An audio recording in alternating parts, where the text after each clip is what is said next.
is, and that the captain just exchanges a little bit of dialogue of this. This is the USS Reliant. We are responding to your distress call. What assistance do you require? And what they require is and engineering and damage control assistance, and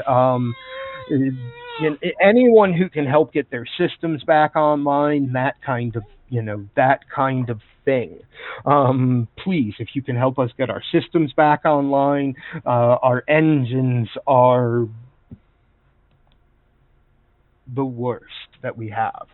The worst problem that we have right now, but other systems have gone offline as we have lost power.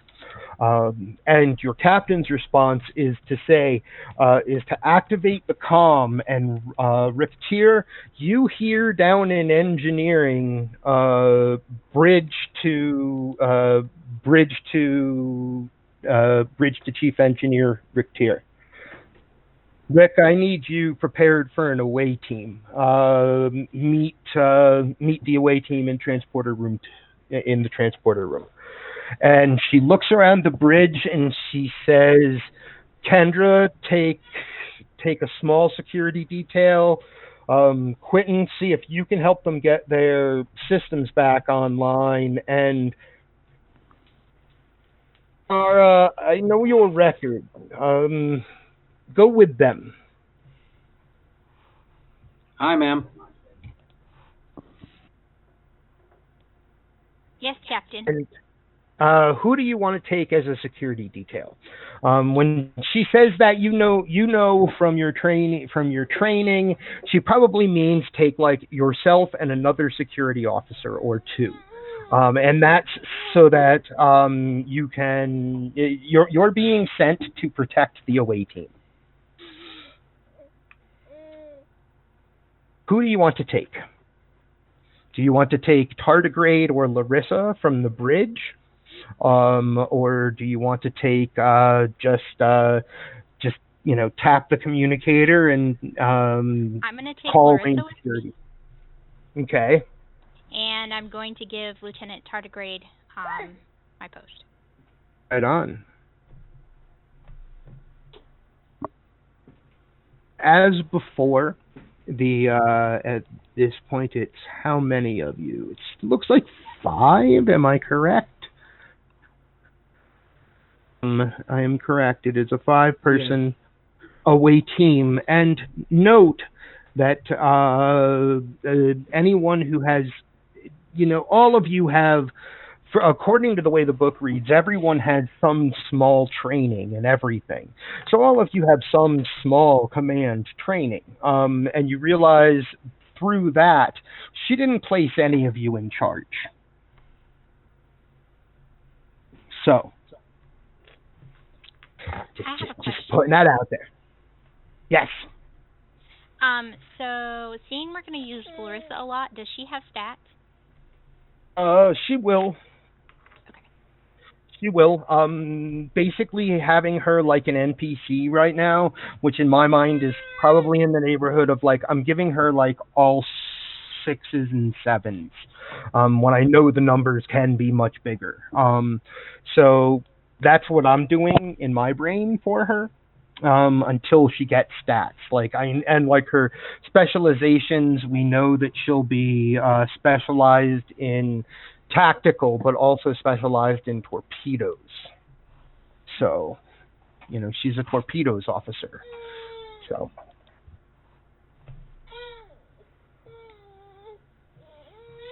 hello, little Klingon. As one of you has experienced before, all of you walk in, the 5 of you walk into the transporter room. Larissa looks at Rictier and says, "It's good to see you, Rictier." She's someone that you probably, because I imagine Rictier, the way you described him, Baz, and tell me if I'm wrong, he probably had some interaction with everyone at the academy that he could. even if it was just like a chat while they stood in line at the bar one night or something. You know what I mean? Yeah, So, accurate. so in my mind, I'm saying you might, if you want to mark this on your sheet, Larissa has a good impression of Rick Tier from your days at the academy. She's part of your graduating class, so I mean, but she says it's good to see you, Rick Tier. Goes to one of the lockers, takes out a phaser rifle, and gets out a mission tricorder and gets ready to transport over. What are the rest of you going to grab? Kara doesn't grab anything. She already carries a belt with her tricorder and her phaser pistol with her. She checks that her phaser pistol is set for maximum stun and checks to see that her tricorder is working before stepping onto the pad. Rick's Okay. gonna pick up a phaser pistol as well, the Type 2. I mean, he's already got his engineering equipment, so... I figured you probably would arrive from engineering with an engineering kit, Yeah. right? Yeah, so he wouldn't need much else. He just sort of smile, greet everyone, and Oh, I'm totally sorry. I knew I had 6. Doc O'Connor. Oh boy, thank you. I was waiting for somebody to remember me. I totally remembered. I was just getting to being like, okay, what is the doctor? Oh shit! She never called for a medical team. Medic. And she does. She calls down to. I'm so sorry, man. She calls down to the sick bay and says, Doctor, we're going to need a small medical team, 2, just in case over there. All right. Right, someone who's. She says someone who's prepared for alien physiologies. That would be me. Are you okay with letting me go over there, though? Don't expect Orions on this ship. No Orions? Alright, I guess I'll go. Keep in Take mind, one the other. GM just said doesn't expect Orions. There's a difference between no Orions and doesn't expect Orions. Fair enough.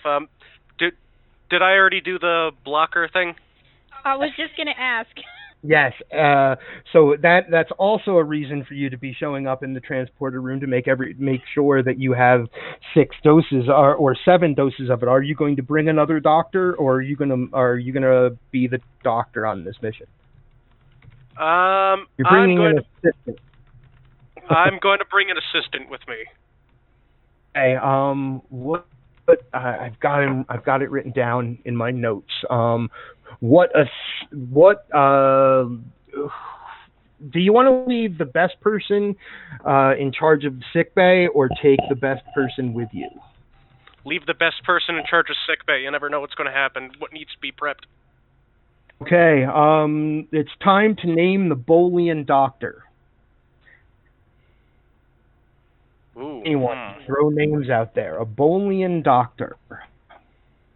The way I always understand Bolians are, they are gregarious and generally a cheerful people, and also very focused on tasks. I don't know what their naming conventions are, though, off the top of my head. So, Well, the only one I know for sure we met was Mott. There we go. Didn't I got we? one in chat for you. I've got a lot of these name generators around. okay. Aranor, Braun. Let's go with Aranor. I like that. Aranor sounds nice. Single name. I like that. He is the one that literally is just as good as you are. He should be, this is wow, that's a little weird. He should be chief medical officer on a different cadet cruise. Instead, he's working in my sick bay. So you leave him in charge, and who do you take with you?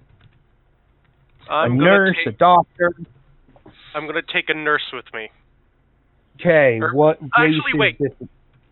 Can I take a physician's assistant, which would be just under a doctor but above a nurse? You And can. they do exist. All right, I'm taking a physician's assistant. What race is this physician's assistant? I'm going to be a little boring. I'm going to be a little boring here and say human. Human, okay. I'm going to roll a physical die. I'm going to roll a click-clack rock. If it comes up evens, let's hope that it works here. If it comes up evens, then that person is a male. If it comes up odds, that person is a female. Odds, it is a female physician's assistant. She gets taken along in the same fashion that Kirk was like, okay, Spock, McCoy, Scotty, Sulu, and Gomez, come on. So someone throw out a name for her. Chat. Ensign, Ricky, and all but name. Her name is Erica. Erica Bond. She is German. Bond, because I still like Braun too, but I was only thinking of one name for the doctor. So you're bringing an assistant named Erica Bond. Bonn. It's a German name.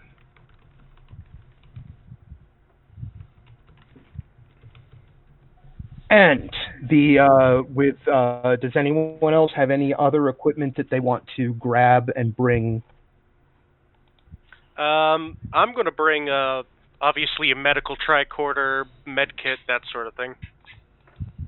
Okay. As usual, I will be bringing my crippling anxiety. Are you going to bring anything special for Quentin's science kit or anything? Like any of the things you want to be able to do while you're over there? He's in the kitchen. Hold on. Okay. All right.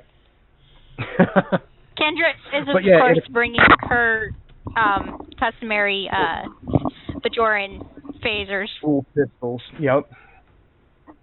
I love that we have like a cowboy type. All we need to do is get Kendra a horse, and she could be like Annie Oakley or Calamity Jane. No. Kind of the inspiration. I'm glad I caught that. Well, I think Calamity Jane used a rifle.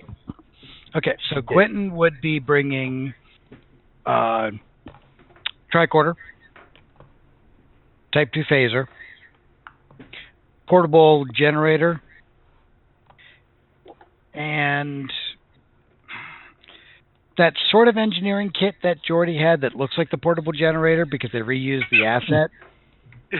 Okay, so you've got a small portable generator in one hand, and in your other hand you've got a combination engineering and science kit, because that's probably what you would need in order to help them get systems started over there. Correct. And they both have like that little shoulder strappy thing, so it's not like they're totally in my hands. Plus, we haven't talked about kits and kit modules yet. What do we have?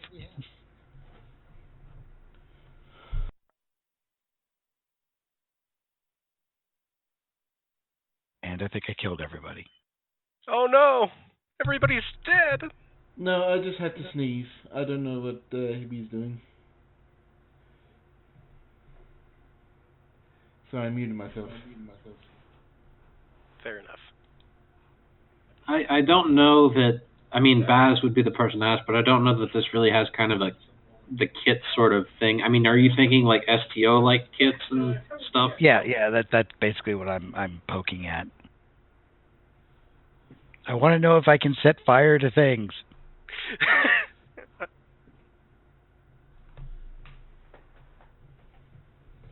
Well, from what I know about spacecraft, usually setting fires in them is about the worst thing you can do, so try not to. Please? Also, just a slight flavor note for Kendra. Although she's inspired by Annie Oakley, the reason that she has two pistols isn't just because she likes to quick draw. It's also because she's not the most accurate shot, so she kind of compensates for her lack of accuracy by firing a lot. No, what you should do is if somebody asks why you have two phasers, look at them dead-eyed and go, I have two hands, don't I? So just for an inspirational image, think a Bajoran version of Target from the Stowe ad.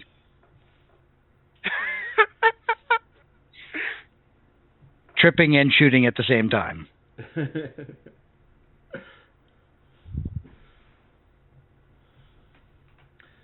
I miss Commander Box. See, now I'm just thinking that tripping and shooting is like when you roll like 2 1s and a 20. So you fall over, but you hit the guy with a critical hit.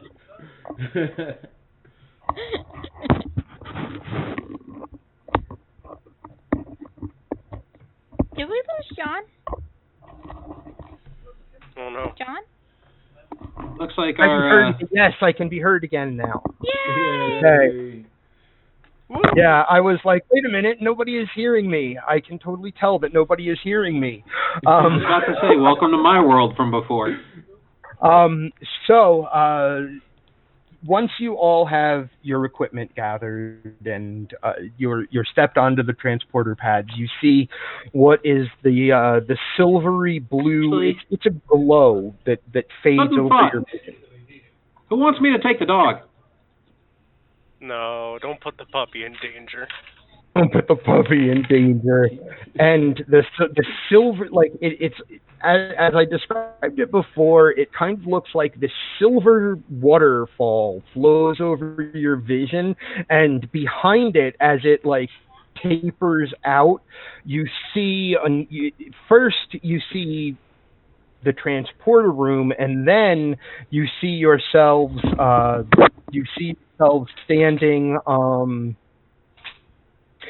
You are all standing on kind of rust-colored, rust-gray plating, and you can see the inside of a Romulan warbird that has had some of the decks just pulled right out of it to turn the back where you think of the shape of the Talus, and near the back, all of the area in front of the engines, the decks have been ripped out, and all of that has been converted into a huge storage area.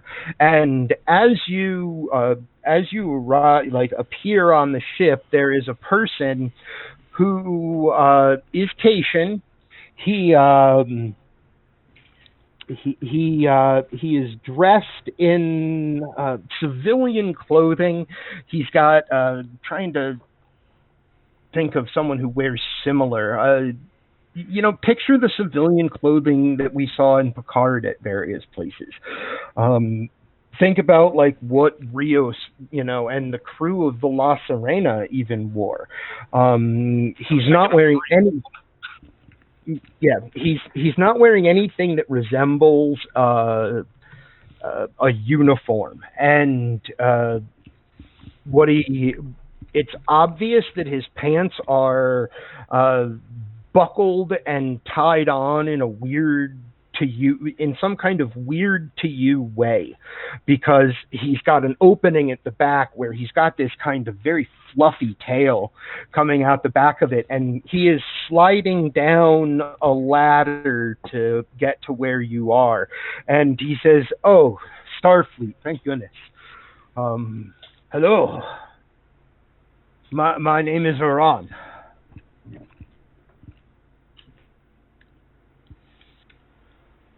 Hello, we are the away team from the USS Reliant. We understand that you're having some trouble with your engines. I believe Orion Pirates is the problem?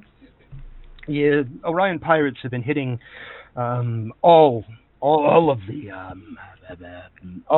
traders and cargo runners out here for months.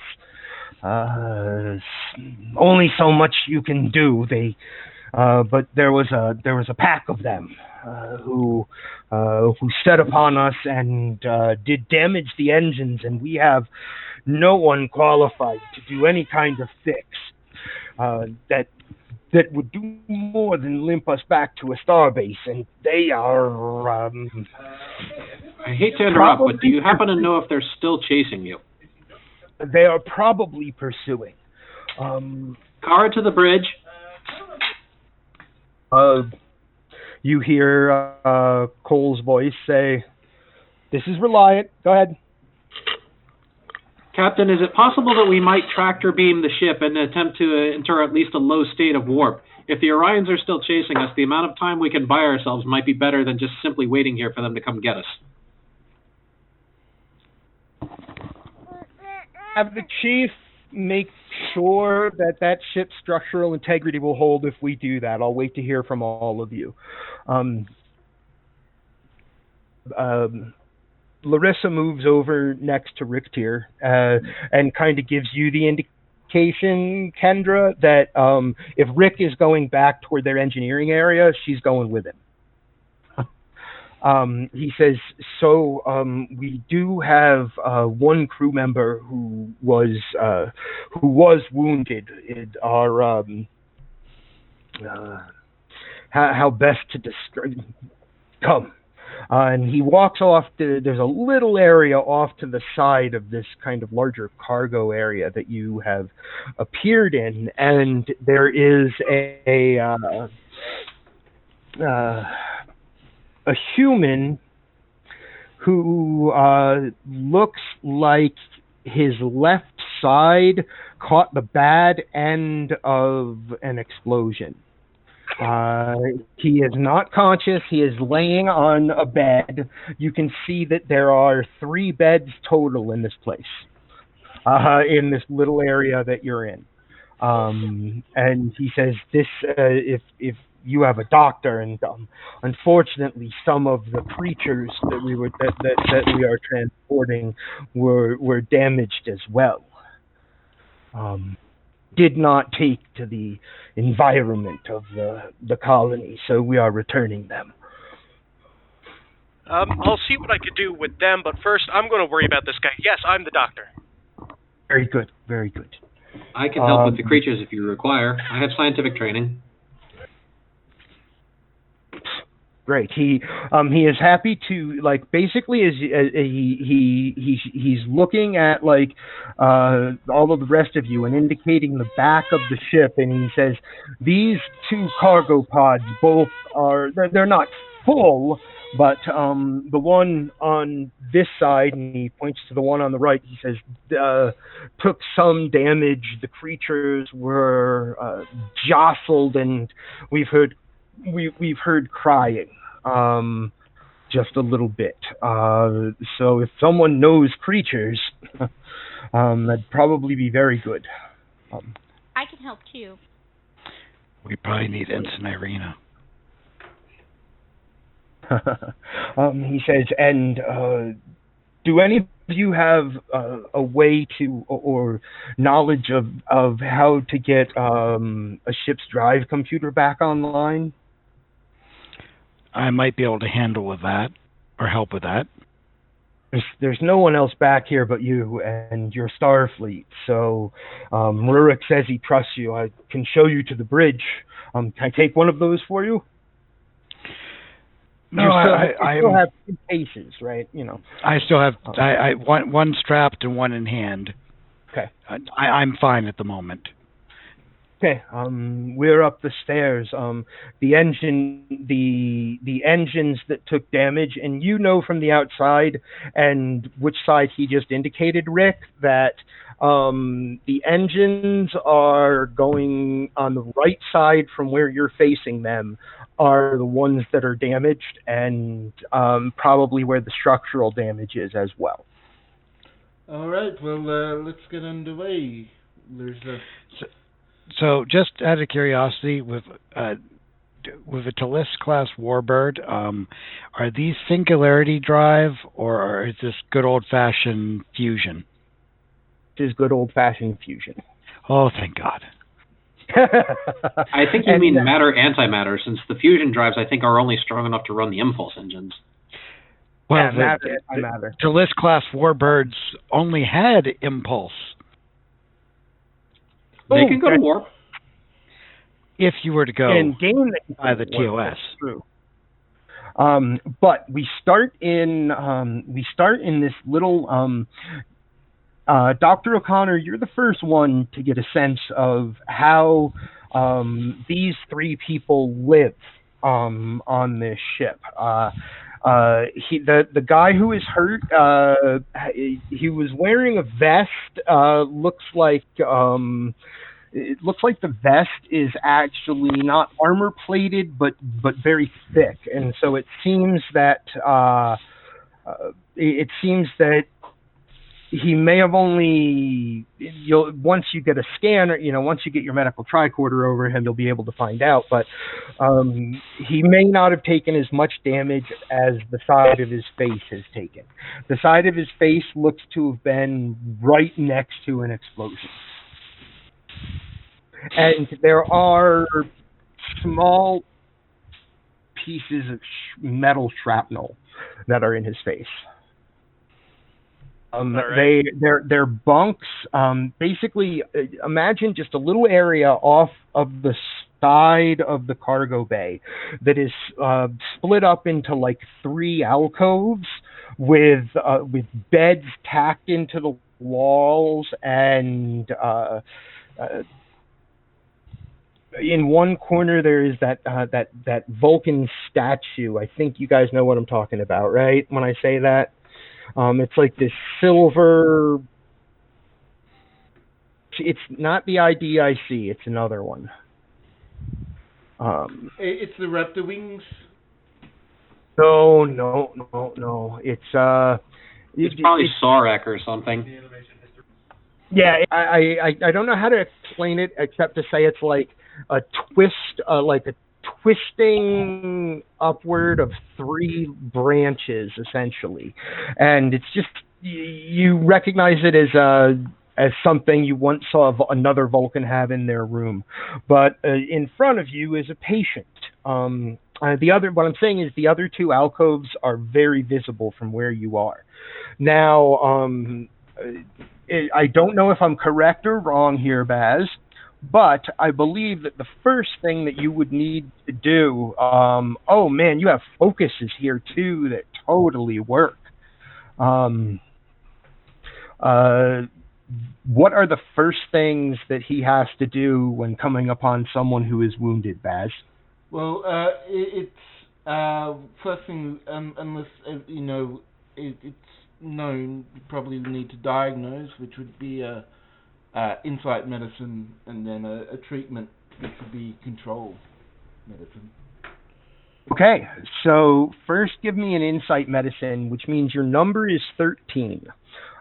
You also have, but you have trauma surgery, and emergency medicine, which are 2 focuses that both apply here. What does that give him? So your medicine would be 4, right? Yeah. Yeah, he has 2 focuses that totally apply. Yeah, so well, it doesn't really matter how many focuses, as long as one does. The benefit is whatever the discipline you're using, which is medicine, which I believe for the doctor should be 4, would be the critical range is extended from 1 to 4. Nice. That's really cool. So your target number is 13, and you crit on anything between 1 and 4, and you have 2 dice that you can roll, I believe. Yep, 2 dice. All right, and this is for checking them out, the diagnosis? Right? Yep, diagnosis. Okay, diagnosis, so... The bot's working this time for this, right? Yep. I made a roll already. Alright, roll 2d20. 2d20, so here we go. 7 succeeds and the 18 does not. So that's kind of, in this case, diagnose the most obvious problem. You need to immediately start. You need to immediately use basically your medical transporter scalpel. That's how you're going to pull these pieces of metal out of his face. It's basically it's a tiny transporter the size of a medical instrument that you use to get these things out of his face. And that's going to be stage one, because his face is the most obvious problem. You're going to need to get some dermal regeneration going on immediately. And so you diagnose the problem, and then you have to fix the problem. And Erica, who has come along with you, says, "What can I do?" Help me set up tools. Dermal regenerator. Get me the. You said it was a transporter scalpel, or? Yeah. It's something that I thought of that I wanted to put into a Foundry mission that I never got to. The idea that it's like a very, very localized tiny transporter for like targeting, I thought about like when a person has scraped across the ground when they fell off a motorcycle or something, and they've got all these tiny pieces of, shrapnel in their face. What if there was like a tiny localized transporter that allowed you to target those and pull them out, basically into like a collection unit? I also would like to run a tricorder scan on him quick, see what sort of... I know he's passed out now, but I don't want him waking up in the middle of this. See if there's any thing he's allergic to, like what medicines I wouldn't be able to use. Okay, roll another diagnosis check, and in this case you have a focus that applies again, emergency medicine in this case. So roll it, and it's the same as it was before. Up to a 4 is a critical success. All right, here we go. One success. Your tricorder picks up. You're not going to have a problem putting any medicine in this guy, but he does have a problem that is as bad as his face. While his kind of call it basically like a Kevlar vest. It's not Kevlar, but his thick padded vest, while it kept him from experiencing the trauma that his face is experienced, right? It's all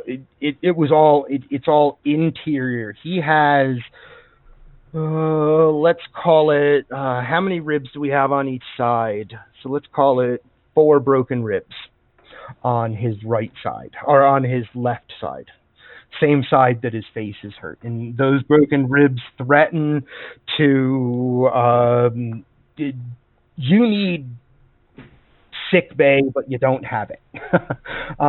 You're going to need to operate on this guy, most plainly, and quickly, because his 2 of his 4 broken ribs threaten to puncture internal organs if you move him again.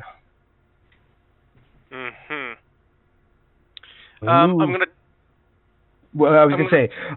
gonna move us around and let everybody see what problem they're facing, and then come on back. Alennis, where did you choose to go? Larissa was heading toward the back with Rictier and Kara. Where did you choose to go? With the doctors or with Quentin up to the bridge? I went to help with the animals. Okay. So 3 of you are heading to the back then. So it is Kara, Rictier, and Kendra heading to the back, and you see what where the Cation Reron Larissa is going. Well, when Kendra starts going to the back, Larissa turns and is going to the bridge with Quentin.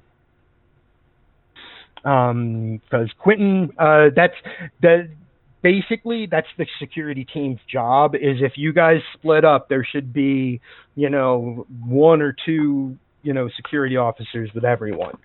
So that's Larissa just doing her job the way she knows it. Moving to the back, then it's Kara and Rick Tier and Kendra, and you can see where he pointed out what is inside of these cargo containers, and they're not like inside. Like the containers are fully open to the center of the ship, to the area that you walk into, but there are they're good sized, and there are a lot of them, of these little cages that are stored in these cargo areas. And what you see in those cages are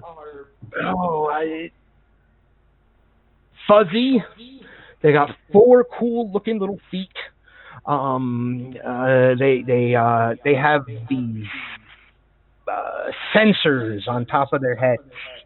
I'm echoing out of Doc O'Connor. I'm echoing. Oh, yeah. sorry. You guys see a shipment of EPOs. Blue ones, red ones, tan ones, green ones. Okay, so EPOs. EPOs.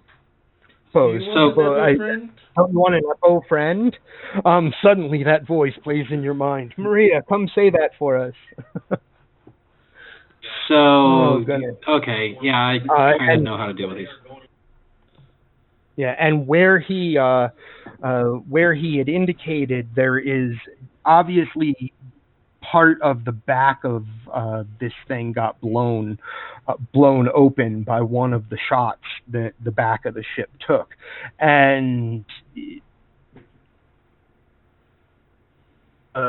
cages in that area are overturned, and at least one of the EPOs doesn't seem to be moving, and that's inside this kind of like big cargo container, but you can, like, one side of it is fully open with just a simple force wall blocking the way into it.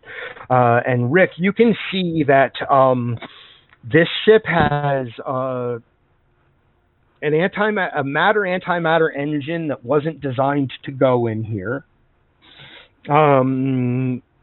Whatever the ship originally had in it was not this.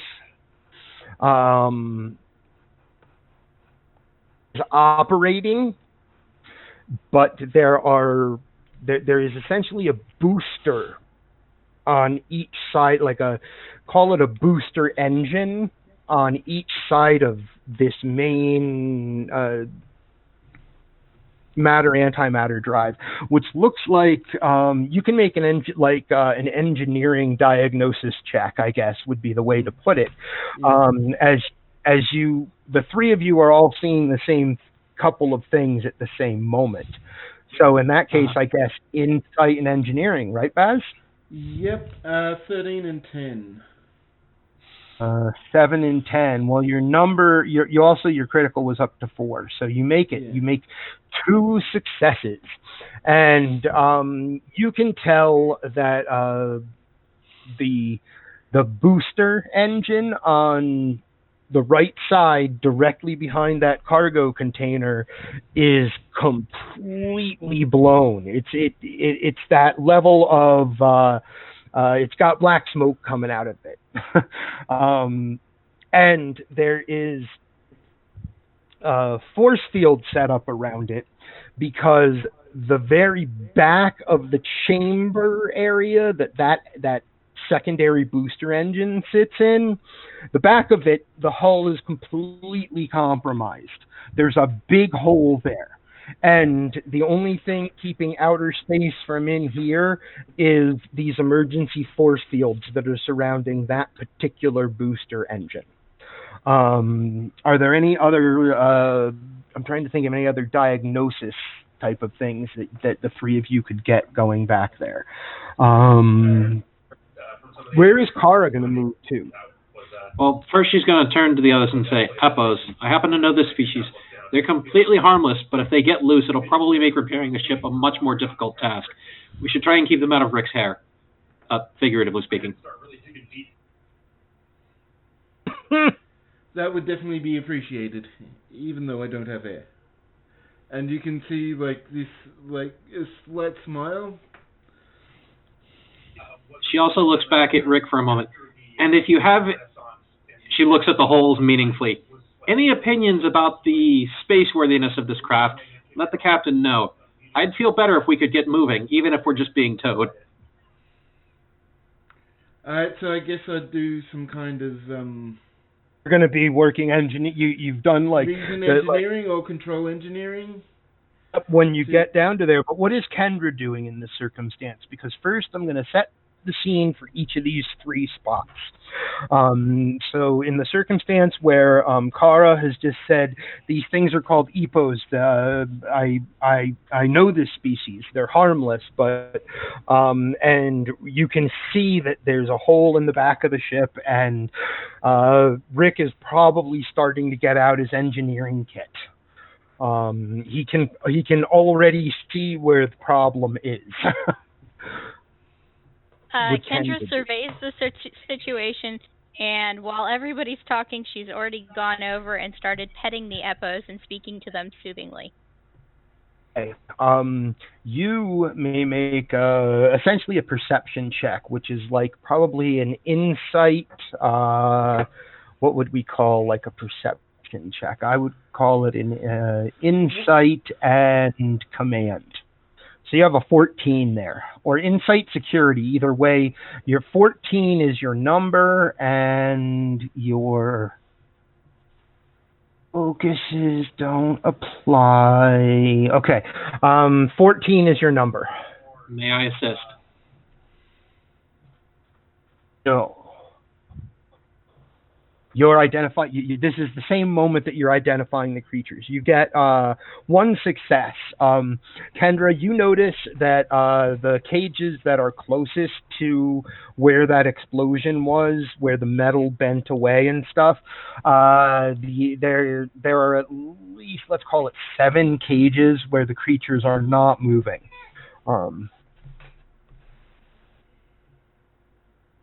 So what you guys see in the back. And Quentin, you follow, and Larissa, you hear you realize Larissa is coming with you when you hear her footsteps on the stairway that the Cation slid down, and walking back up that stairway, you know that Larissa has followed you, and the bridge is not very far off, and it is only lightly separated from the rest of the ship. It's not even really it's not even a separate door exactly, as much as it is simply a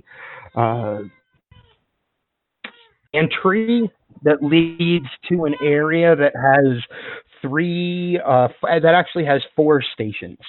And standing at one of the front 2 stations, imagine that 2 of that L-shaped console pushed together.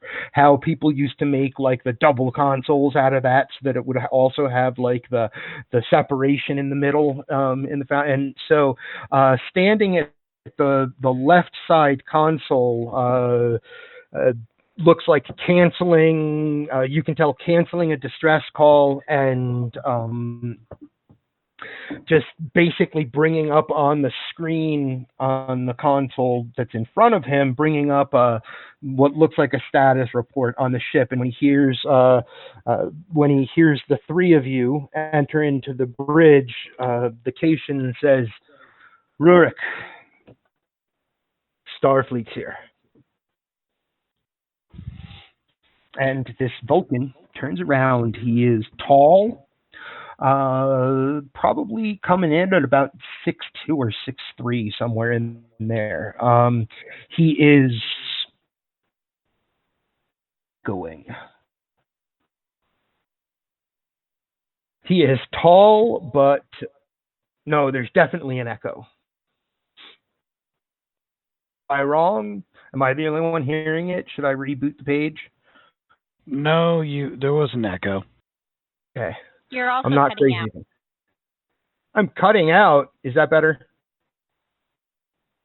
Yes. Good. Except for I heard me echo.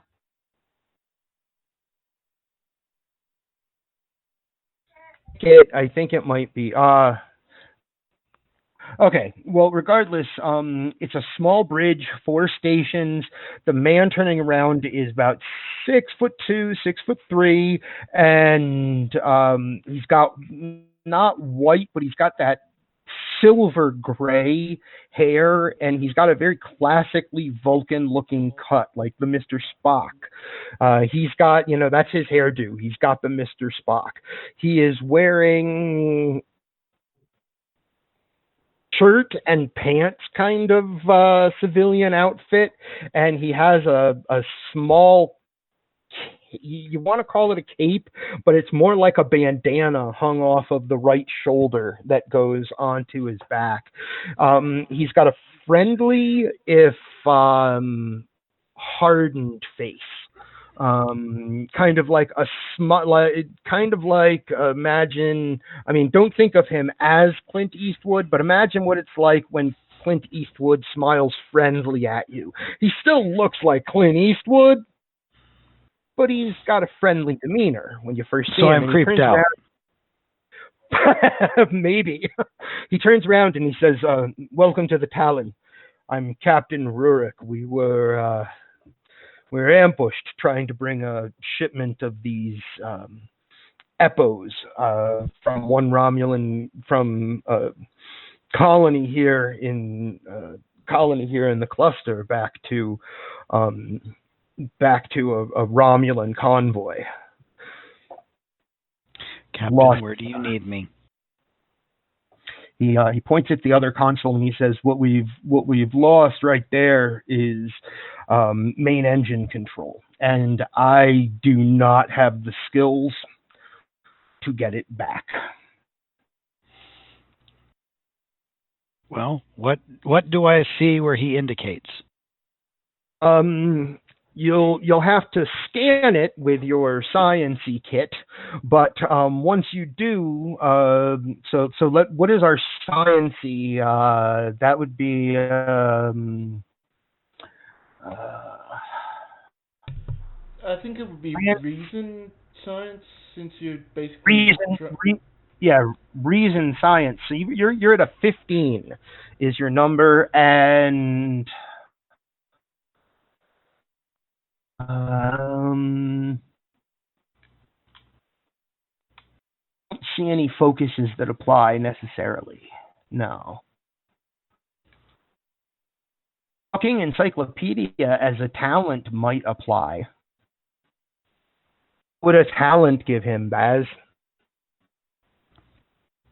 What does the talent say?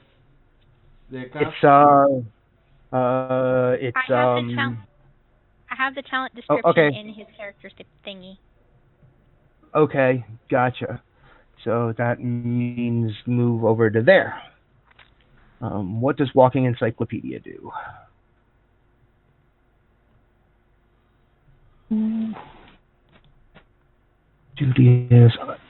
There it is. You can attempt it once per session. When you attempt a task, you may spend 2 momentum. You don't have any yet to gain additional focus for the remainder of the task. Changes the complication. However, any task using that focus, complication range increases.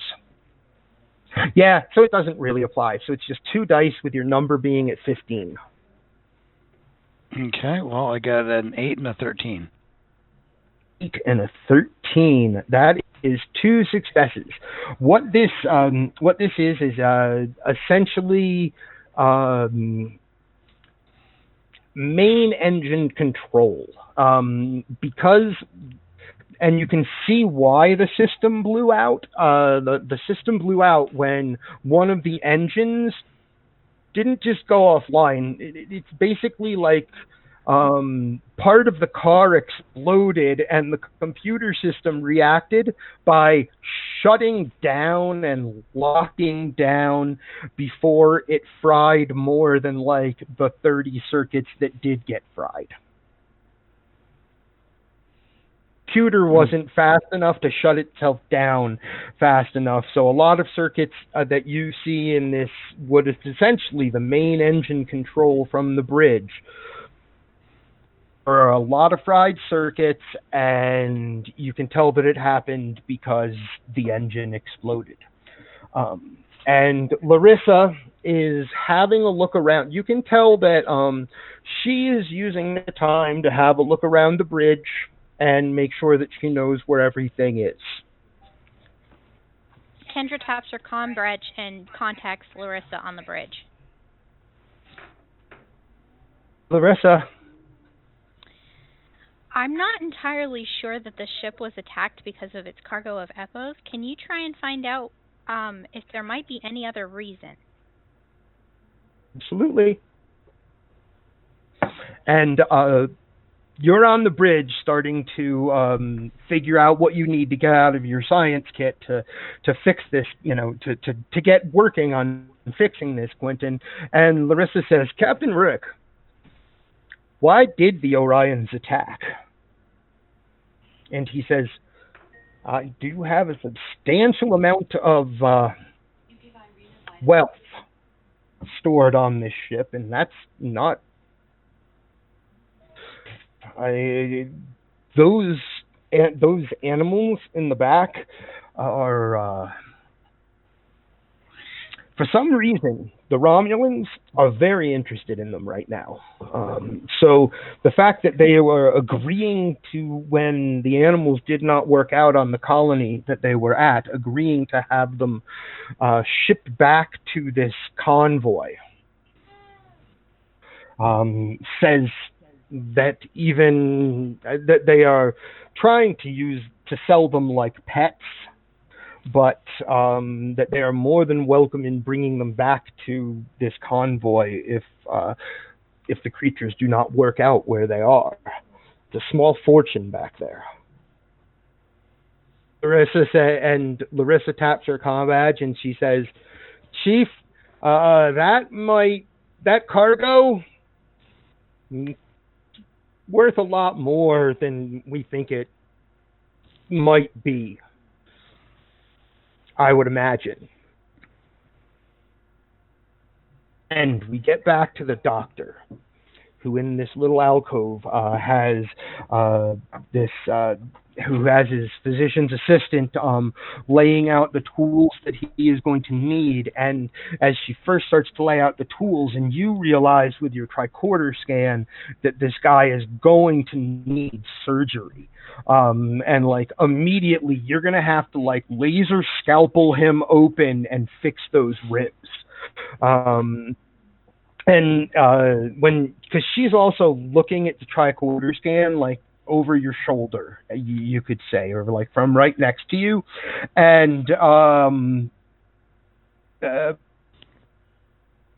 same moment you do, and before you even ask for the tools you're going to need in the next like 3 minutes, she's already setting them out on a portable medical stand next to you. So Dr. O'Connor, you have a life to save. All right, first things first, I'm going to need a hypo spray of kaolin. That's a sedative. We want to make sure this guy stays under. Get me an Okay, I inject that. Get me an exoscalpel, a hemostat, and a retractor. John doesn't know what all of those are, but okay, I'll explain. She certainly does, and she can roll one die for assistance, and her target number will be 11 on all the rolls you need to make here for this medical emergency. So maybe Baz can talk us through it. He's heard the description of like the wounded, terrible damage done to this guy. Basically, you're accepting the fact that he's probably going to have a scar because you're saving his life, which is obviously the decision to make. Before I forget, I'm also going to need a osteogenic stimulator and a dermal regenerator. Write that down. So she's got those ready to go. In fact, that if you put him under with like a heavy duty sedative, that she could get to work on his face, but then you wouldn't have her die to assist you on your roles. I think I'm gonna just. Is the face like any immediate sort of he's gonna die if the face isn't treated? But if it isn't treated, he will probably have a scar. Treated right away, because I can do the surgery, then do his face. So I'm really glad you spent time looking this stuff up, because I don't know the medical technobabble at all. All right, so what are the steps we do? So, first, Baz can talk us through what roles we need to make. Yeah, so at first, TP, how do you want to do it? Do you want to do it as an extended task, or do you just want to do it as a normal task? Just thinking of it as this is an extended task. All right, so as what we were doing here. Okay, so how much work do you reckon would be required? How much health, you might say, the problem has? I would say that on a scale of 1 to 10, on a scale of 0 to 10, this guy is at a 1. 0 is dying. Is done. I mean, in terms of how much work needs to be done to him to save him.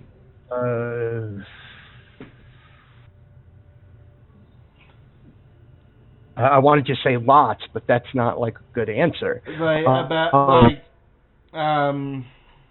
Terms of minutes, it's sort of thinking. It's sort of like you're battling the problem. You're fighting the problem, because the battling mechanics are very similar. So it's thinking about how much health the just sort of how much health the player has, but how much health the medical damage has. Right.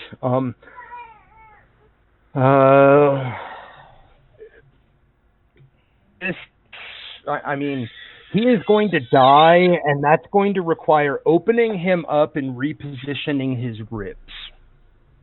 All right, so let's say that's a 10. And yeah. Okay. So how many breakthroughs or major events do you think would need to happen? For him not to die, 2. 2. Okay. So that's the you have sterilization gloves. Yeah. That's so. 2 would stop him from dying, but 3 or 4 would really, would make him not just not die, but would get him not fully healed, of course, but would put him on the path to healing instead of the path to dying. Is what I'm thinking. Okay, so what? So we've got a time frame here, considering the whole. Orions might be showing up. Yeah. So how many attempts at healing do you reckon would be needed? 5 or 6, whichever sounds better. Let's go with 5. Okay. I think that would be more. And as I said, to save his life would require 2 of those being these breakthrough successes. Yeah. So let's go with 5 attempts, 5 rolls, Okay. and let's say that considering the nature, and you're not doing it in med bay and doing major surgery on an open By the deck, way, it's going to be pretty difficult.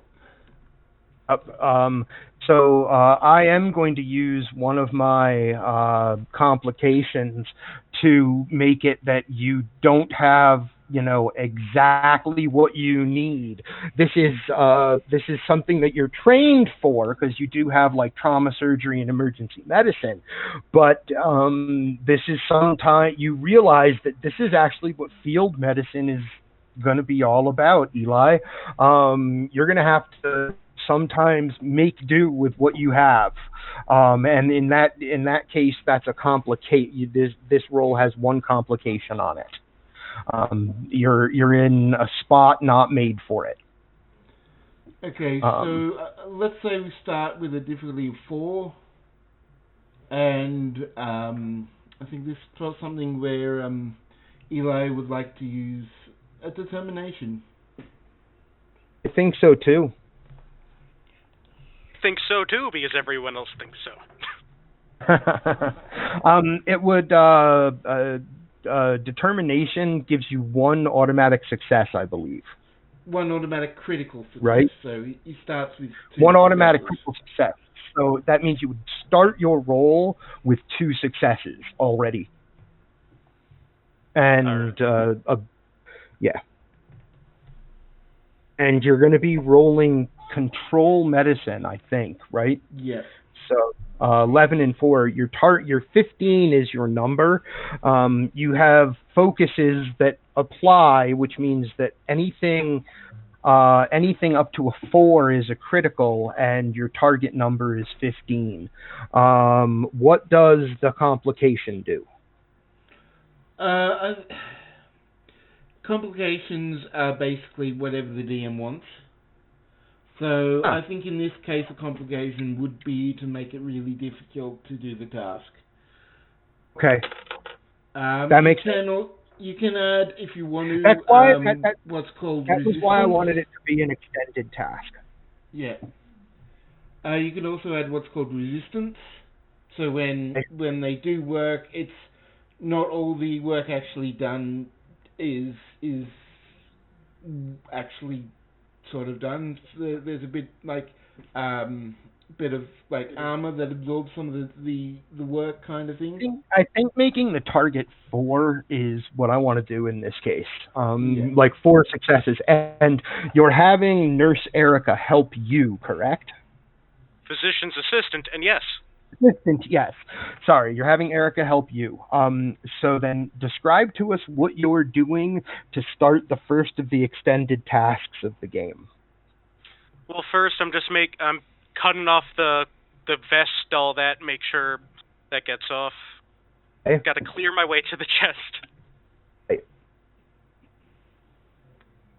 After that, doesn't take a roll. I like the idea of like, you're probably just cutting it right off of him, right? Just yeah. Do I have to roll for cutting it off of him, or? Oh, sorry, I didn't say that very loud. So do I roll for cutting it off? Okay, no, okay, good. So after I did not say that loud enough. I'm sorry. That's fine. So yeah, sterilize the area of operation. Then I'm going to take the exoscalpel and start cutting into his chest. Now you need to roll. Yep. Now I roll. And the nurse assistant do the roll as well. The physician's assistant, her die, she may also succeed. And you start. Are you going to use the determination to get the 2 automatic successes to start the roll? Do I have to do that right now, or could I do it? Okay, I'm not doing it yet then. Well, yeah. For the automatic crit, you need to do it now, but you can choose to do it later if you want to say re-roll dice. I'll that's do it now. Else you can do with I'll do it now then. Okay, you have two successes. You have 2 dice. Your target number is 15, and you have a die from your assistant. Who rolls a critical? I rolled a 1. Oh, sorry, I did that with a dice because I'm used to how we do our D&D game. That's I'll do fine. it I'm good online. with that. No, I'm fine with a 1. No, it's a 7. It's still really good. All She right, now I succeeds. rolled 2. I rolled 2. Yeah, 2d20. You roll 2. 2 successes. Oh, nice. You got 5 successes, which builds 1 momentum on the for the group now. The group now has 1 momentum. You success. Yeah. You successfully cut into his chest. Okay, Eli, you need to now do 66 to see how much healing you've actually done. There is a bit of a okay. Feels like an away team mission. Well, that's a lot of damage. That's 1, 2, 4, 5, 6. 6 damage. 6 work done to the track. So that is the track is 10. And the track is 10. So and since you got more than 5, it's a breakthrough occurs as well. So you're able to get into there and get you got your first breakthrough on your first roll, which means you get his chest cavity opened the way that it needs to be, and not you manage to get exactly the opening that you need to be able to move those ribs without damaging internal organs, and your physician's assistant has exactly the tools ready for you in hand. And the scene shifts back to a pen full of EPOs. There are 5 of them are not moving. Kara, can you go over and check those EPOs over there? I'm concerned about them. They look like they're not doing well. I don't know if they're still alive. I'm on it. Kara heads over to the cages in question with the unmoving EPOs, and while scanning them with their eyes for any obvious movement, also takes out her tricorder and sets it on an automated scan. Awesome. And for Kendra, the thing that seems to be calming, yeah, I know, I want to, that's the way I want to do it. Like, this seems like an away team mission to me. I love it. What is calming them is setting their cages back right. Like, some of their cages are turned over on their sides, and so they're standing awkwardly on, like, trying to be on their floor, but their floor isn't on the floor, and so they're and there are a couple of them where the cages broke open, and you actually have to you actually are going to have to I'm probably not going to make it an extended task, but Kendra, you are going to be definitely making rolls for I don't know whether it'll be persuasion, but as Nick just put it in the chat, you'll be doing some EPO wrangling. Because there are a couple of them running around the pods that you guys are near. And Kara, you're going to need to make, does the tricorder just give the information, Baz, or is there a roll? Well, it depends. If you want to make the roll a difficulty 0 roll, then you can just give the information without rolling. Alternatively, if you want some difficulty to it, it's really up to me. Your tricorder tells you that 4 of the 6 EPOs that are in those cages that were right next to the blast. Basically, there were 6 cages right next to the blast. 4 of them are the EPOs that are inside are dead. You can detect from your tricorder. It would take a roll with a difficulty of 1, which means you'd only need 1 success to know exactly the cause of death. But just looking at them, you can guess it was like, it was being thrown about, and one of them even has a little bit of a burn mark. But 2 of them have one of they're both unconscious, but they are both still alive, and they are broken. They're broken epos, kind of like the man that Eli is trying to save. Some of these epos had, like, these 2 that are alive, one has like a couple of broken bones on its back. One has a broken leg and like a broken ass, essentially, from the explosion and being tossed around. And that's what the 2 of you have in front of you. What would you like to do? Well, I'm going to unfortunately ignore the dead APOs, because the important thing is the ones that I can actually do something about, which is the living ones. So I'm going to scan them again and to find out exactly how close they are to death, because while I am good at animal behavior, I am not an animal doctor, and I don't have any medical supplies. So hopefully they'll be all right for a bit. Hopefully. You need to make a roll, which will be Insight Science. Does that sound right, Baz? Yeah, that sounds right. I'm getting the hang of this. Insight Science. Where? There we go. Kara Junrani. So you have an 11-4. Your target number is 15, and you need 1 success. Does xenobiology count here as a focus? It does, which means what does that mean again? 1 through 4 is a crit. And yeah, that's what you've got. 2 dice, 1 through 4 is a crit, and you need 1 success. 2 successes. That's so.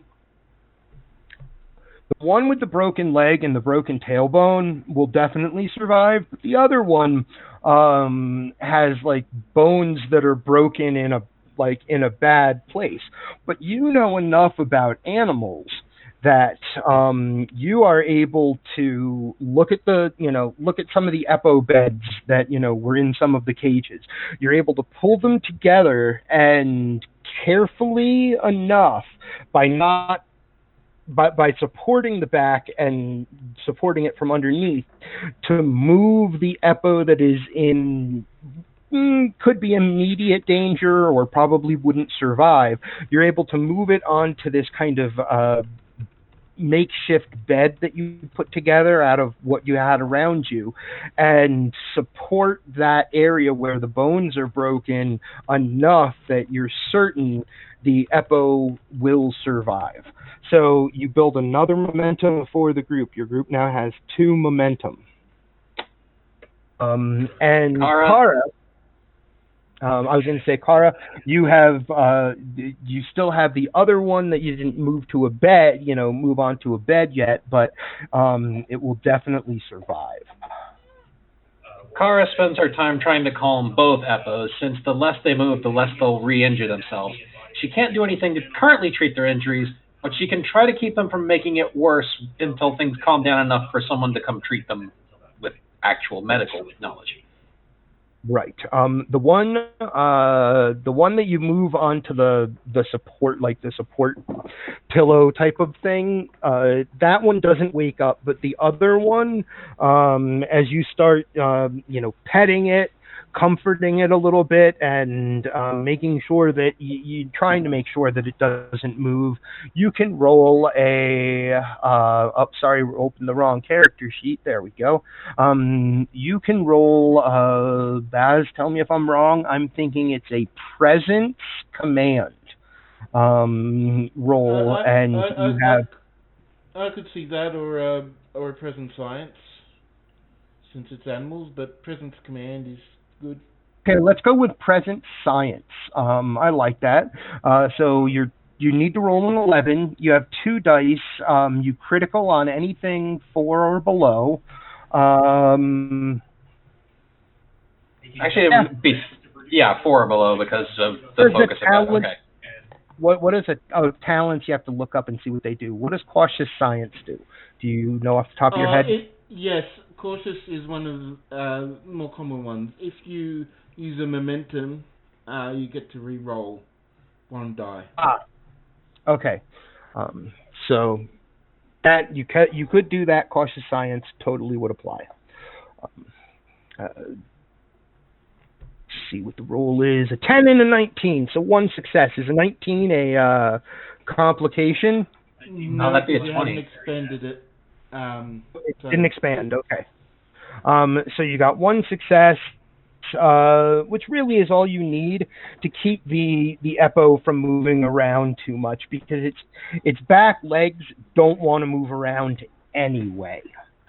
And as Kara is caring for these animals, Kendra, you have to corral a couple of other animals, which I read as a control security check. Yeah, it would depend on how she's doing it, whether she's trying to coax them or if they're trying to capture them. It. How you're trying to corral them. Okay. What would that one be, Baz? Control. Persuasion. I would see. Definitely applies. Coax some presence and command is what I think it is. Yes, I think that would. So it's a 10 and a 4, means your number is a 15. Because you have a focus, it means that your criticals are on 4 and below. So go ahead and roll 2 dice. 1 success. These creatures are. Have you ever done that wonderful new Romulus mission where you have to run around and collect Eppos? They just run. It's not like they're trying actively to not be caught. It's just like they just run. That's just what they do. And so of like call it of like 10 Eppos, you catch 1. It's kind of an extended task, but I'm just going to make it a roll every round that we come back to where you are as you catch an Eppo and you get a big, probably like good, I caught an Eppo, and you put it into the cage, and now we can all see that right behind where the two of you, Lennis and Kara, are doing what you're doing, Rick Tier has gotten out his engineering kit, and you are looking at a completely blown out booster engine that looks like it actually took itself.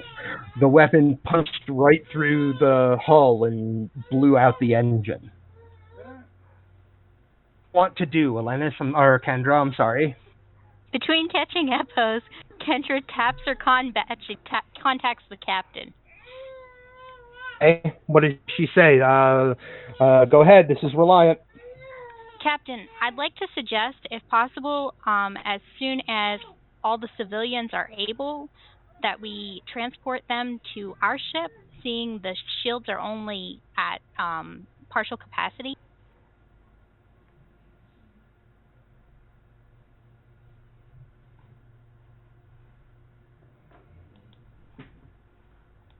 That's her response. I'm sorry, I was drinking water and I didn't know whether or not you were you have other things to say. She responds with, "It's a good idea, Kendra."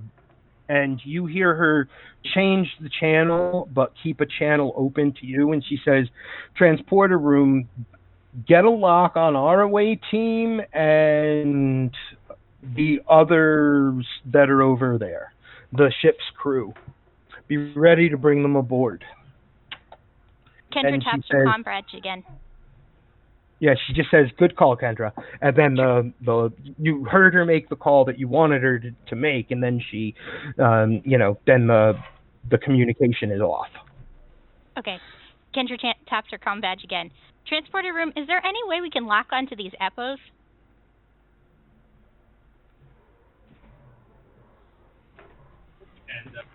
Kara looks back over her Ooh, shoulder. what's his Tell them name? to use the industrial replicator or the industrial Hold transporters if we need hold to. on. I've got to see. Do they have a name? Do they Cargo have a transporters? name? No. What is their name? I need an Andorian female. They have a name. What is it? It's in our folders. What is her Vathi? name? Her name is Vathi Zaaf. Let's just go with Vathi. Yeah, her name is Vathi. Baz, the Andorian that rolled like the critical success in helping you like take care of the problem you found when the ship launched. The non-problem problem. When Kendra says transporter room, can we lock on to these EPOs? And it's not the transporter officer that answers. You recognize her voice, Rick Tier, because you're close enough to hear this conversation. And you hear that Andorian, and she says, not with standard transporters, but we've got industrial transporters down in the bays. I'll head down there. And comm goes out. Rick will say, thanks, Vathi. Well, thank you, Vathi, as doesn't know if the comm's active or not at that time. Right. Wow, I love the way, like, the countdown that I have set is looking so great as we get to the bridge. Oh, do I need to do a check? Yes, actually. What do you want to do to try to fix... I'm sorry, I'm jumping ahead. What do you want to do to try to fix this ship? The structural damage is the real problem. If the if you could maybe reroute these emergency force fields to just cover the actual structural damage instead of blocking in the whole engine, you probably could get that engine online again. But to be certain, right now, this ship cannot be towed. Alright, so I'll tap my comm badge. Captain, at the moment, the structural integrity of the hull it's not enough for it to be towed. I will need to continue to work on it. It's currently in quite bad state. I will see what I can about boosting the integrity.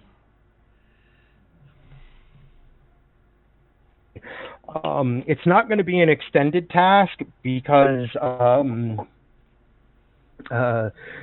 like I said, the first thing you're going to need to do is get that emergency force field to be in a different place. This is going to be what kind of check? This is going to be yes, this is going to be a control engineering, and it's going to no focuses apply. So what's the difficulty? 15. What's the difficulty? How many successes do I need? Oh, 2. Your difficulty is 2. You need 2 successes to transfer the...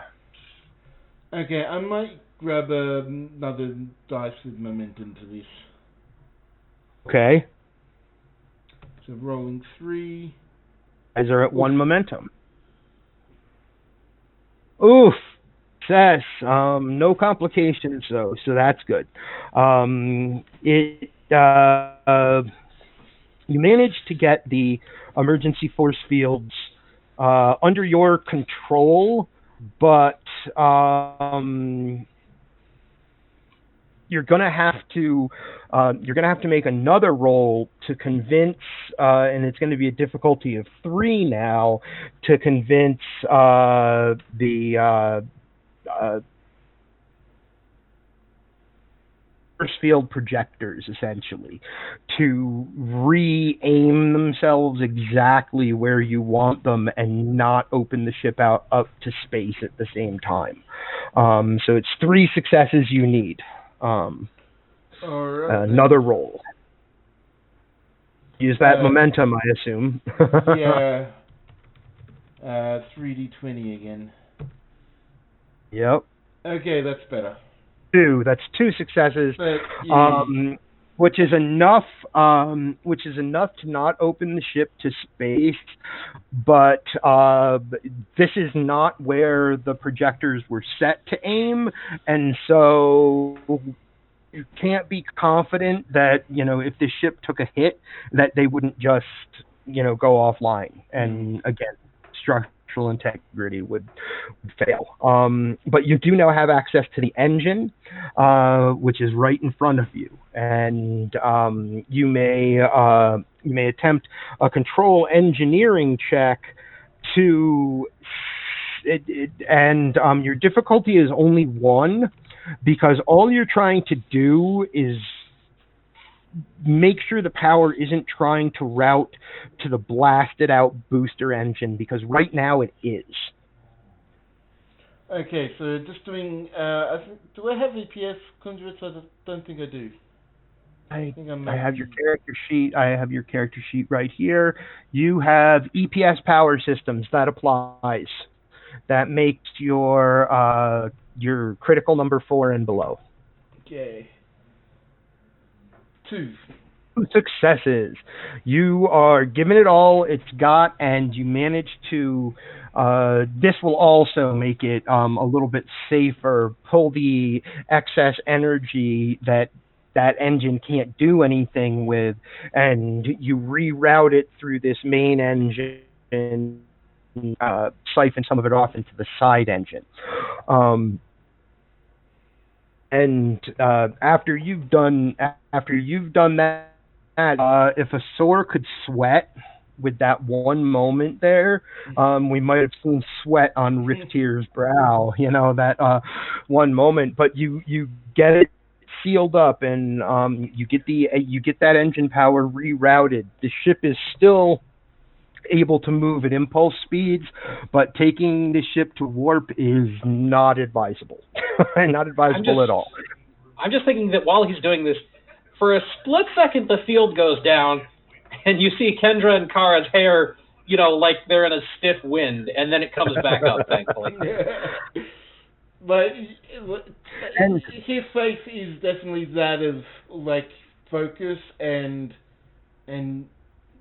sort of determination, but he is all focused on trying to. Actually, probably should have used my determination, but oh well. To do the anyway. Yeah, he's totally engrossed, and you can tell there is a bit of this things are not going well bit to it. You've sort of seen him enough to say, okay, things are perhaps worse than, or as bad as they might appear, and things do appear pretty bad. Okay, and now the scene shifts up to the bridge, where Rurak says, truly, anything you can do to help us get engine control up here back online. We can move, but... He's looking right at Quentin. Well, I've already done a scan of the console itself. You can tell what's wrong with it. You can tell that there are fried circuits that you can. I don't know how to I don't know how to technobabble my way into saying that there are fried circuits in the control board there that your Starfleet technology will allow you to. It'll allow you to fix them. Whereas without what you're carrying, they would have to get back to a star base at impulse speeds, because their main control system is out.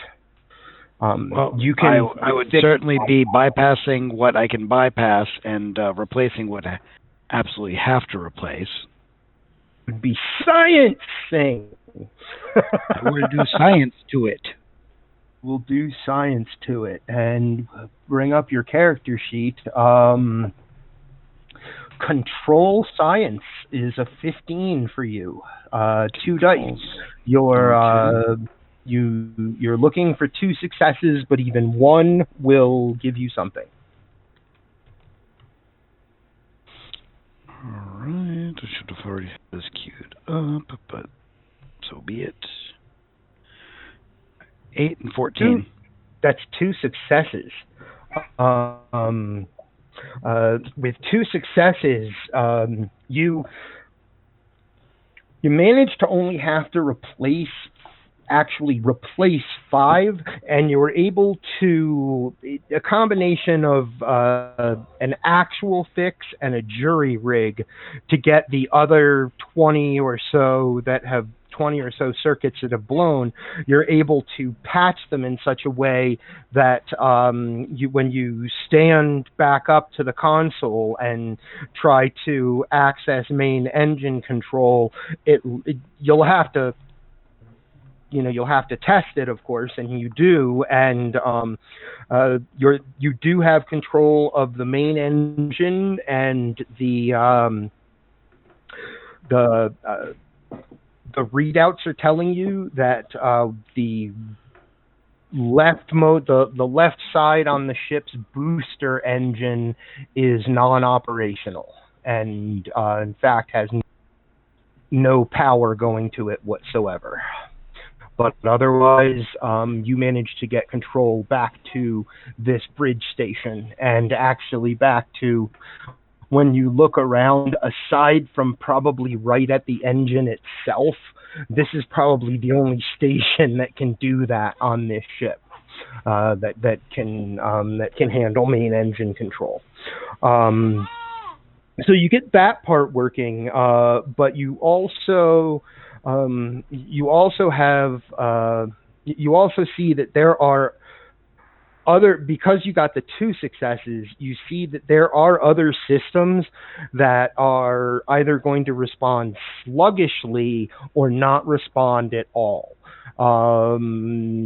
Those are minor engineering systems. They are the food replicator. They are basically the shunting of power is making up for the fact that there has to be an emergency force field in place all the time, right? Like, it cannot turn off, and that is where most of main power is directing to. Okay. Can I tell from the engineering board what the life support system is currently operating at? 100%. Oh, that's good. Can also tell that the structural integrity is, you can tell the same thing that Rick Tier can tell, in that the structural integrity surrounding that booster engine there is no structural integrity. It's open to space.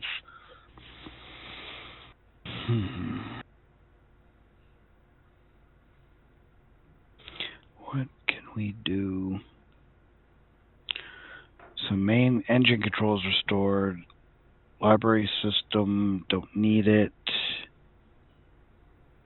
Environmental controls are stable.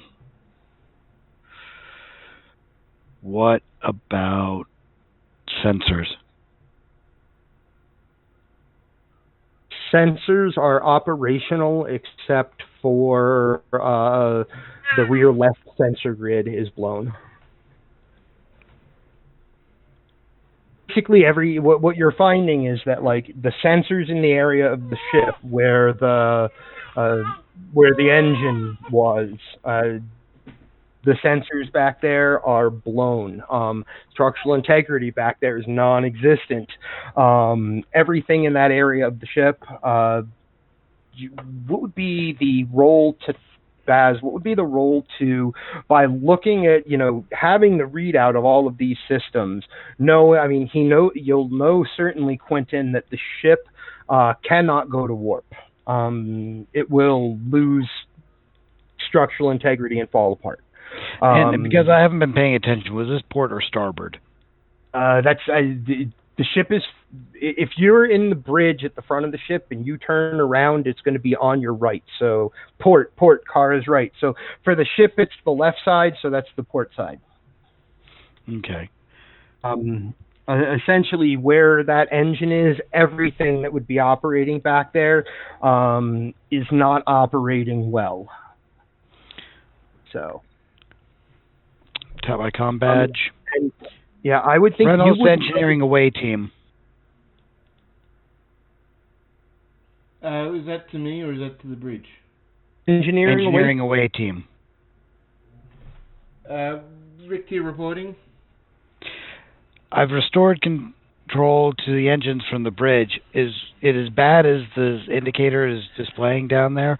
I have essentially no structural integrity on the port side, and power is pretty much gone from the engine system. We're operating on minimal power to most ship systems. Life support's fully functional, but I don't see a way this ship can travel at warp. It definitely is that bad. There's a permanent emergency force field here that I am not. It's holding, but I'm not all that confident with. There is a giant gas holding out in space, and one of the booster engines that somehow they managed to get inside here is not working, so we're working on less power to begin with. I concur that we won't be able to go to warp with this in tow. It's just too much at risk to do that. Much risk to do that. And as Rick Tier says, it's too much risk to do that. We fall back in on the alcove off to the side where Dr. O'Connor now has this man's chest opened up and is ready to go in with his medical tools and reset those ribs. And I like that. It's too much risk to do that, and then we get right back to the like very risky surgery that is happening. And Doctor, is there anything special you want to do as we come back to your scene, aside from continuing this task a little bit? No, I think I'm just going to continue this task. Awesome. Once again, see, your assistant has rolled a 5, so you have one success already. Again, you're looking for 4 successes. Your group is 1 momentum by my count, and the momentum gives you what when you roll? An extra die. An extra die. So if you use the momentum and a determination, you would be rolling 3 dice. He's already used and the determination, so we can't. Okay, you can only do it once per game. There are ways you get additional determinations, but yes. Okay, right on. That's one. Cool. So you still get to roll 3 dice. And you're looking for successes on a, what was it, 15 or under, I think. I think my last roll I got 2 more. That was from using your determination.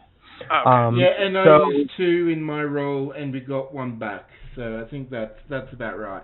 So you have 1. The group has 1 momentum. You can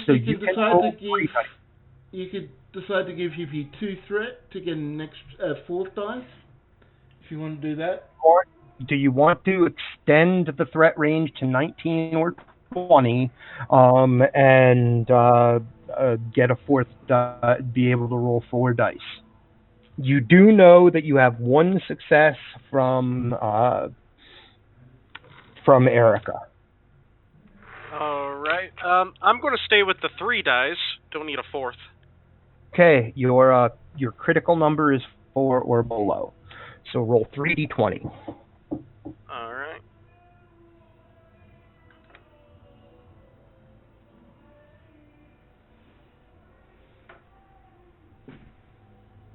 Come on, sidekick, where are you? I think, hold on, so let me try that again because he posted literally right after and might not have recognized it.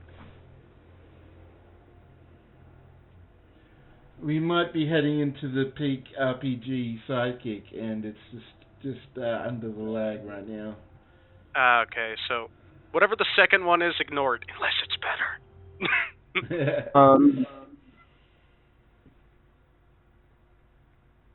Use the quick lax. It comes up. Tell me if it comes up. Well, I don't think it's going to come up, so should I, no, sidekick went offline, I just see that.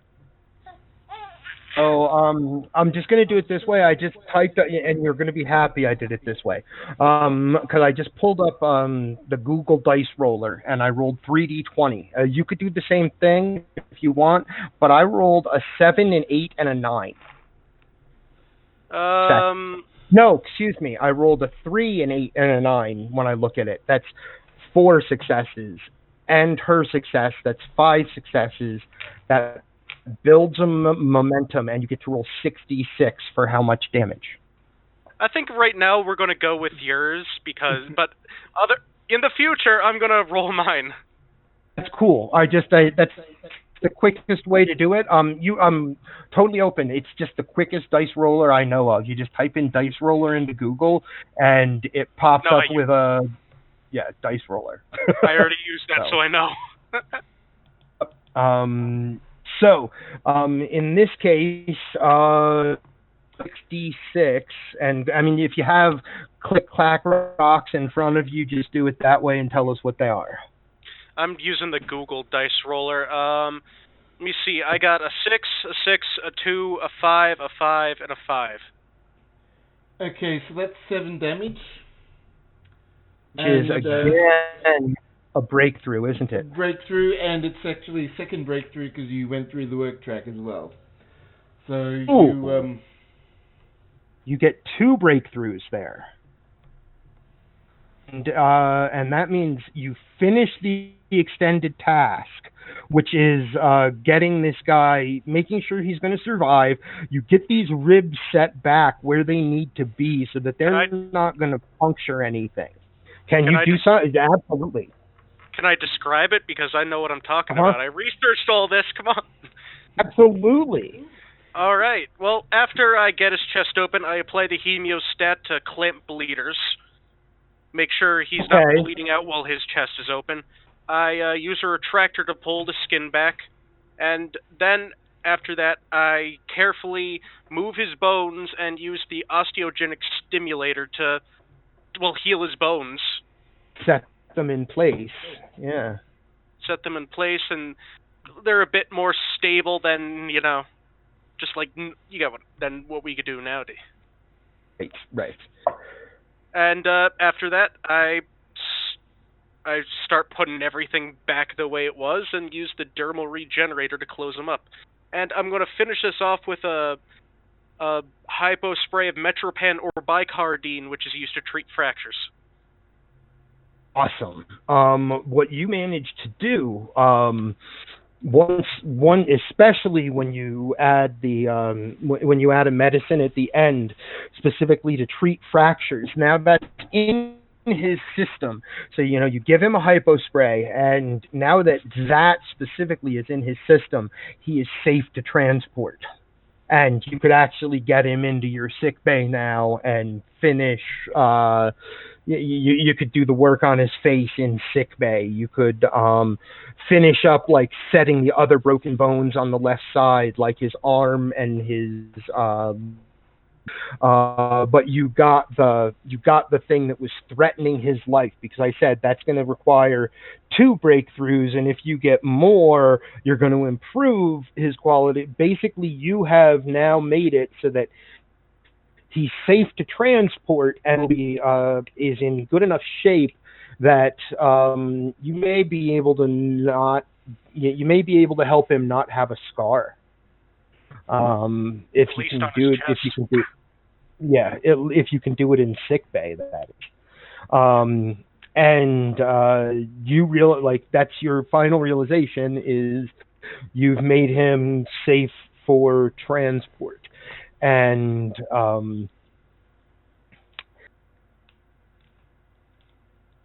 we basically, I feel like we're going from the front of the ship to the back of the ship in and that's how I wanted it to be too.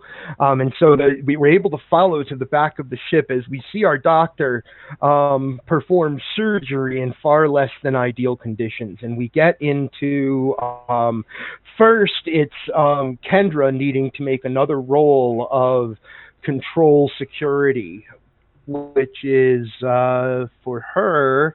The number is, so that's 11, 3, 14 is your number. And, oh no, sorry, that's Kara. 8 and 4, 12 is your number. And persuasion applies, so what would the focus persuasion give? What does a focus do, Baz? I keep forgetting. So that's the critical range extending. Okay, so your critical range is 4. So you roll 2 dice. Anything up to a 4 is a critical, and anything 12 or under is a success.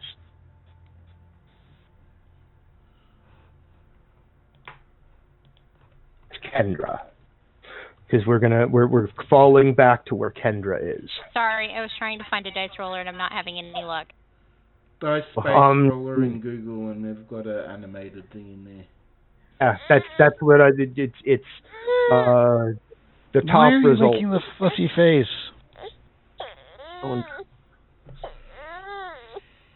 Hello, and Irina.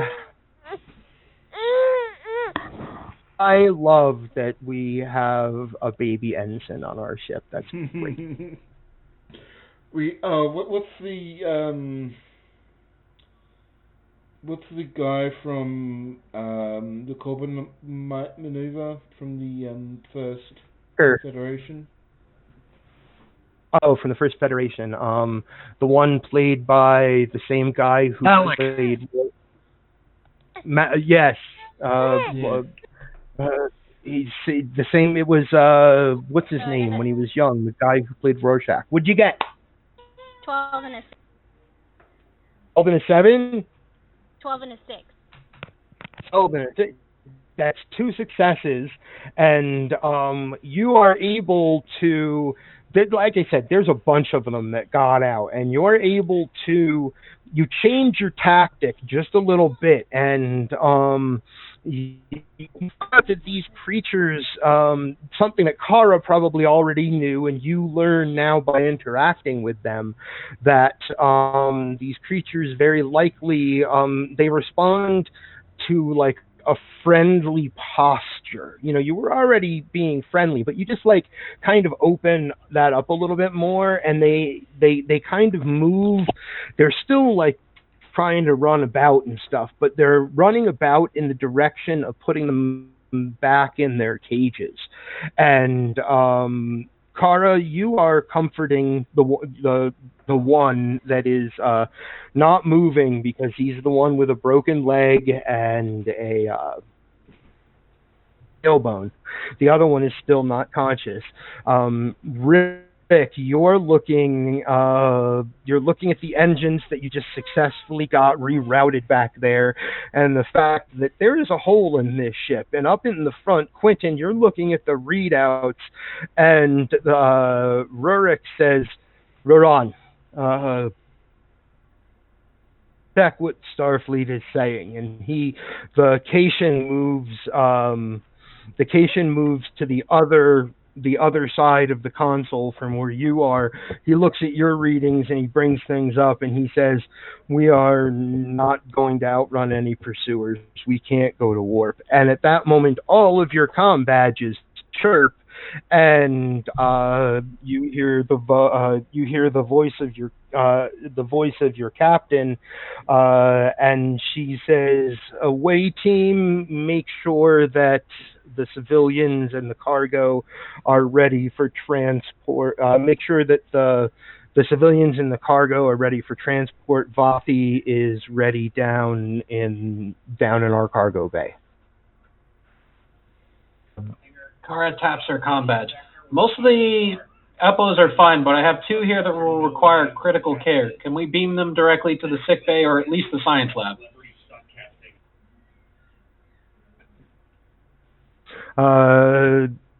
We'll send two. We'll operate both two transporter beams in unison. Where do we need to? We'll send one group to the sick bay and one group to the cargo bay. Because we'll be able to use both. Make sure you're all in the same area. Eli also taps his comm badge like, I have a man here. He's just been through not an improvised surgery, but not under ideal condition. There's still a lot of work to do. I also need to go directly to sickbay. Understood. And okay. Well, right now what happens then is Rurak looks over at Larissa and Reynolds and says, "I do hate to leave my ship behind, but I would hate it even more to lose my cargo.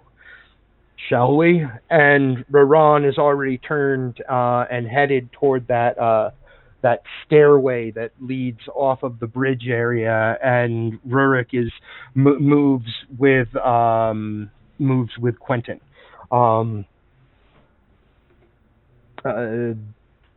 Frankly, the ship we can return for if the Orions don't destroy it. Right.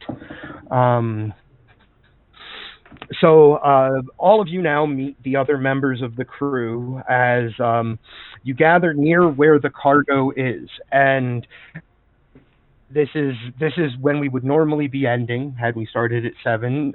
So this is like a mini game that we played for the away team, and so this is like the final moments of it. You guys are all gathering on board the Reliant. We see our Andorian engineer in the cargo bay activating transporters, and we see the transporter officer from the transporter room before, still just like, a walk-on role.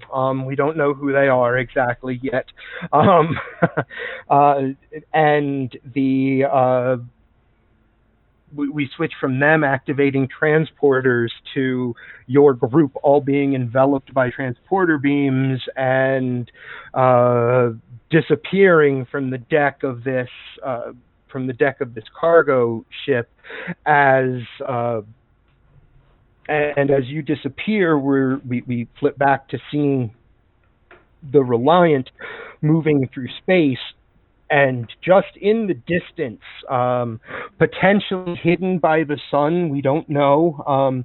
Potentially, when I say hidden by the sun, they're warping in from the same direction as the sun, and that means they might not be detected right away. They might be. I don't know. We'll all look that up and see. And so all of you disappear from the deck of the SS Talon, and then we cut to the Reliant in outer space, and in the distance we see 5 small fighter-sized Orion Raider ships warp into the system and they turn toward the Reliant. And that will end this episode of Star Trek Reliant. I think that was a fun away team mission.